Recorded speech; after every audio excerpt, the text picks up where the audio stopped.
Hey guys, Maddie here from DCL Blogger. I wanted to go through kind of like an NFT survival guide. So what sort of things to look for when investing into an NFT project? And we'll use a couple of projects as an example. Yes, these are sort of matured projects at the moment, but we'll kind of look at what obviously you want to invest at a time when not many people know about the project, or at least it has a lot of growth potential. Once it's kind of popular and out there and it's already done its thing, then yes, it's great to be a part of, but obviously the returns are not as big. But I'm going to go through sort of like the early stages, but also what like a mature project look like, right? We'll go through 5 points. One of them is about the founders. So founders of a project are definitely, in my opinion, one of the most important thing, because a project relies on the people behind it to continue to push it forward, right? If you're investing in something, you're not just investing in the idea, you're investing in the people's ability to execute that idea beyond just the pre-sale. Pre-sales are quite easy to do these days, but beyond that, the next 1 year, 2 years, 3 years, how do they keep building, and what does that look like? The Clonex is a really good example. So if you look at the Clonex, wasn't this is done by Artifact Studio, and Artifact Studio as a brand weren't as big back in the day. Um, they did do some really cool things, but they weren't the Artifact Studios they are today, right? Being very metaverse native, etc. So one thing I know that they do, one thing I kind of researched in before, and I knew this before many others, is because Ben actually, I had a chat with Ben on the phone back when he was getting into Decentraland, and he told me that his team was the kind of marketing lead for Fnatic, and Fnatic being the esports team in Dota and many other games. And I was like, oh, that's pretty cool. So if you look at this kind of interview done with Artifact Studio, with the whale community, you can see Artifact is a collective of creators pushing the boundaries of next generation sneakers. And there's a line here where they did things with esports. I think we started in January 2020. Ben, was the brand and marketing director for Fnatic esports team. Pretty damn cool.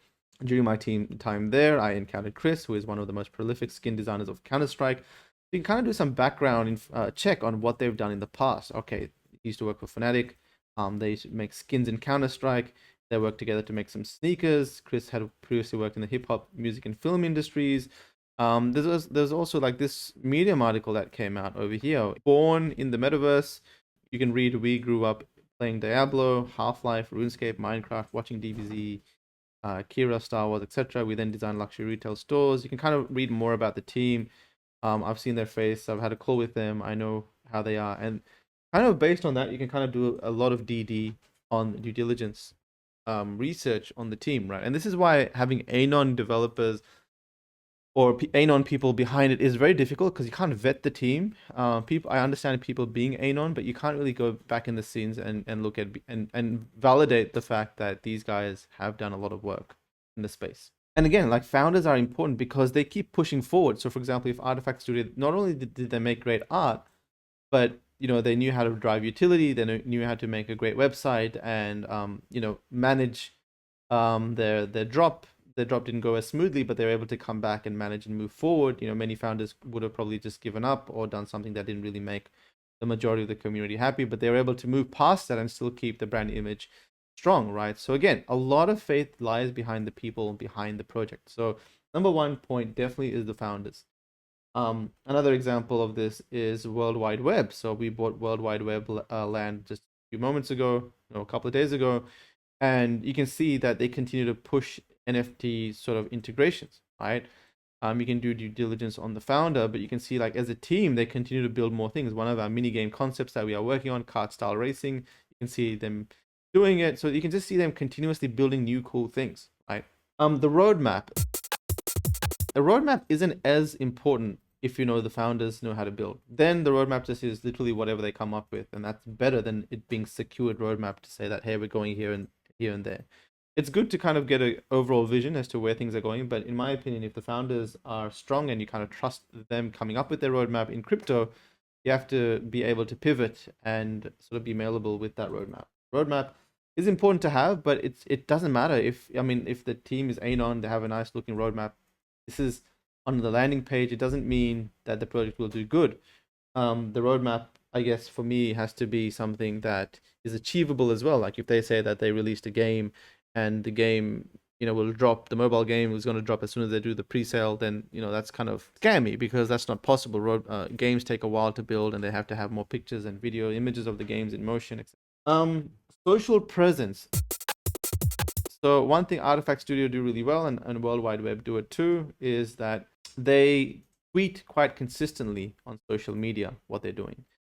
It's super important in this day and age. They communicate through Twitter all the stuff that they're working on, and they continue to push awareness of what's happening, and people retweet that, and you can see the engagement they get, right? I mean, imagine if they just didn't share this, they just kept working on it in the back end. They could have done that, but hey, why not tweet it out and let people know?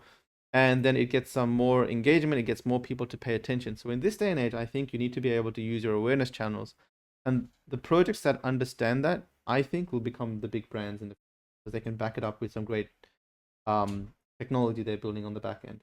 So social presence, in my opinion, is super, super important. Artifact Studio, similar thing, is they were tweeting almost every day what's going on behind the scenes and what they're working on. They were getting the community quite engaged and very, very excited. They ran some giveaways. I believe they moved from 60,000 followers to 154,000 followers pretty much all through the last 3 months over the Artifact Studio drop. And you can see even them tweeting very, very regularly, them getting a ton of engagement, 1,800, right? So a lot of engagement of this stuff. They can keep quiet, but why keep quiet when you can keep sharing all the awesome stuff you're working on, clones on Forbes, etc., etc., right? And this is also what, if you look at the biggest brands today, they understand social media and they push a lot there, and keep everyone excited. Community. So the people, so you join the Discord, what the hell is going on, right? So when you jump into the Discord, you can kind of see, obviously with Artifact Studio, if you go into general chat, there's a lot of people talking about, can't wait for the reveal, etc., etc. It's very, very, very, very active. If you go into some other chats, it may not be as active, but it may still be interesting in the sense of people, there's new people coming in. You can check out the Twitter, and even in the Twitter, you can also see people, the community is hanging out in, or at least utilizing the project. So World Wide Web, before I invested, one of the biggest things for me that stood out was that people actually went in, they knew how to use the product, they were kind of bringing their NFTs in, scroll all the way down. Some of these pictures were pretty big, right? So check this out. It's like hundreds of people in here, bringing in the moon cats, etc., and they kind of knew how to use the project. So when you see social, when you see people kind of coming together and having fun, that's where value actually lies. Because among those people, it starts to become representation. It starts to, people start to recognize others, and it's where all the fun is, really. So community definitely matters, and Discord, Twitter, and all these things are signs of a healthy community. The more people there, if there's a lot of people there, but the price hasn't caught up, good opportunity to invest. The last thing is reach. So a similar thing to social. How many people are they reaching when they are doing their tweets? How big of an audience do they have, or can they get to? Their growth sort of strategy beyond that, right? One interesting thing about World Wide Web, it was mentioned in the NFT Buzz channel. So if you're kind of new to Medikey, then you know that Medikey has a Discord, and we have Pat, who analyzes a bunch of different projects every single day and shares them in the Medikey Discord, right? So we shared the World Wide Web somewhere over here back when it was only 0.1 ETH floor. So we talked about the team. You can do research on the team. We looked at the 90-day sales graph, which at that time was only 1 day. So good on Pat for getting on this very, very early. World Wide Web land. Talked about the bull case, the bear case, the momentum, the concept. We